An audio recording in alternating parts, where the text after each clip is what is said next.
Assalamualaikum warahmatullahi wabarakatuh. Perkenalkan saya Vin Karastinartukan, mahasiswa Prodi Psikologi Angkatan 2023, Fakultas Kedokteran Universitas Khairun. Pada kesempatan ini, saya mengucapkan terima kasih kepada dosen kami yang sudah memberikan kesempatan kami untuk mengutarakan pendapat kami, terutama pendapat saya sendiri dalam video ini. Dimana di sini saya akan menjawab pertanyaan mengenai hukuman mati yang ada di Indonesia. Sebelum saya menjawab pertanyaan tersebut, saya akan menjelaskan sedikit tentang sejarah dan apa itu hukuman mati.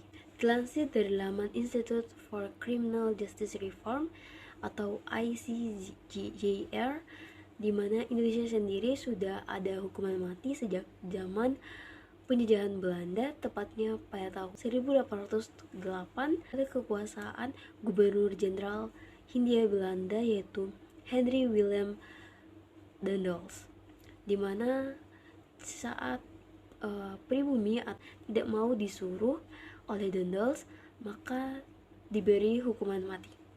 Pendapat saya mengenai hukuman mati dan apakah hukuman mati tersebut sudah memenuhi rasa keadilan, dan bagaimana dengan mereka para pelaku pidana yang sudah divonis hukuman mati tapi tidak tahu kapan waktu eksekusi, seperti salah satu kasus yaitu pelaku berinisial MC yang dimana sudah 10 tahun lebih tapi belum dieksekusi.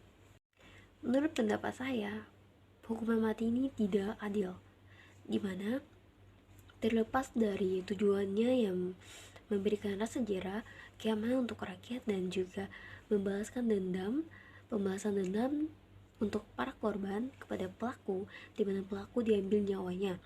Ini tidak adil. Kenapa? Karena para ahli hukum ini tidak memberikan perlindungan hukum, perlindungan hak asasi manusia kepada pelaku. Dan ini juga dalam hal ini hukuman mati pasal 10 KUHP ini bertentangan sekali dengan konstitusi pasal 28A Undang-Undang Dasar 1945 yang mengatur tentang setiap orang memiliki hak untuk hidup dan hak untuk mempertahankan hidup dan kehidupannya. Apakah layak pelaku pembunuhan, khususnya pembunuhan berencana, mendapatkan remisi atau gerasi? Bagaimana jika pelaku yang dieksekusi bukanlah pelaku sebenarnya? Menurut pendapat saya, terlepas dari tindakan kriminal tersebut, pelaku adalah manusia dan harus dilindungi hak asasi manusianya. Tepatnya yang tercantum pada pasal 28A yang menyatakan bahwa setiap orang memiliki hak untuk hidup dan hak untuk mempertahankan hidupnya. Maka pelaku ini harus dilindungi hak asasi manusianya agar tidak terjadi seperti kasus-kasus kebanyakan di mana yang dieksekusi bukanlah kasus pelaku sebenarnya. Juga dalam pasal 28 ayat 1 yang menentukan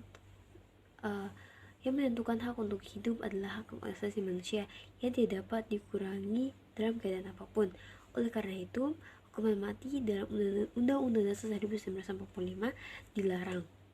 Dan semestinya peraturan-peraturan atau hukum undang-undang seperti KUHP yang mengatur tentang hukuman mati dihapuskan. Kenapa? Karena hukuman yang lebih tinggi mengesampingkan hukuman yang lebih rendah.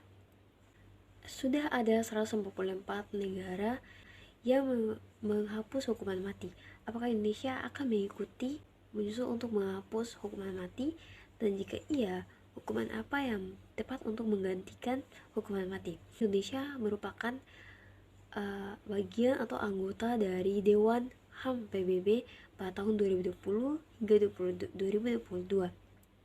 Dan juga pada pasal 28 ayat 4 Undang-Undang Dasar 1945 yang berbunyi perlindungan, pemajuan, penegak, dan pemenuhan hak asasi manusia merupakan tanggung jawab negara, terutama pemerintah. Dalam hal ini, jika Indonesia masih menerapkan hukuman mati, maka Indonesia ini memperlihatkan bahwa Indonesia tidak memiliki komitmen dalam upaya melindungi hak asasi warga negaranya. Menurut saya, Indonesia seharusnya menyusul negara 154 negara sebelumnya yang sudah menghapus hukuman mati.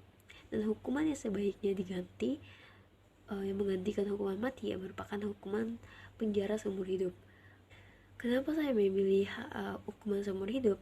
Karena menurut saya hukuman penjara seumur hidup ini tepat. Kenapa? Karena pertama, jika mengikuti tujuan dari hukuman mati bahwa ini memberikan keamanan kepada rakyat, tentu hukuman seumur hidup ini memberikan keamanan kepada rakyat, di mana pelaku ini diisolasi atau dipenjarakan seumur hidup, di mana dia tidak akan mengganggu atau memberikan risiko bahaya kepada masyarakat umum tentunya. Dan yang kedua, pasti memberikan jarak kepada pelaku atau calon pelaku di masa depan yang akan melakukan kejahatan yang serupa. Dan yang ketiga, bahwa hukuman ini tidak melanggar hak asasi manusia atau tidak mengambil nyawa sang pelaku. Jadi bisa dibilang hukuman mati ini tidak tepat dan tidak adil. Tidak ada keadilan di sini. Ada keadilan, tapi bisa dibilang ini tidak adil. Kenapa? Karena ini menyangkut hak asasi manusia, di mana setiap orang memiliki hak untuk hidup. Dan Indonesia juga harus memperhatikan hak hidup masyarakatnya, warga negaranya, di mana terdapat dalam Undang-Undang Dasar, di mana sangat dipertegas tentang hak asasi manusia.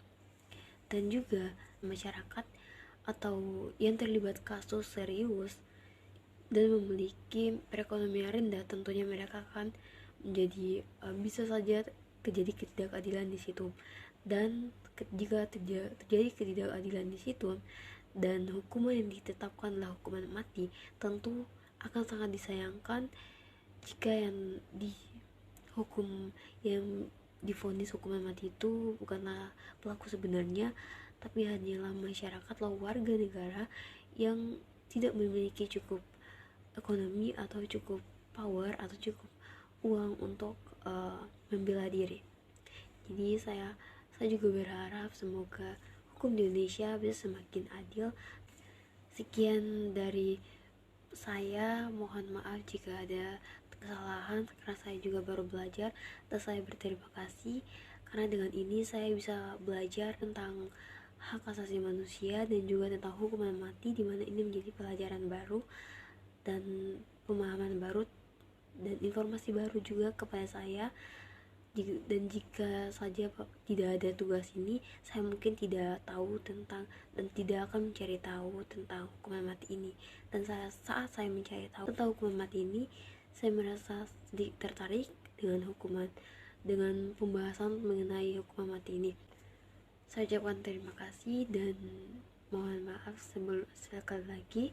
Wabillahi taufiq wal hidayah. Wassalamualaikum warahmatullahi wabarakatuh.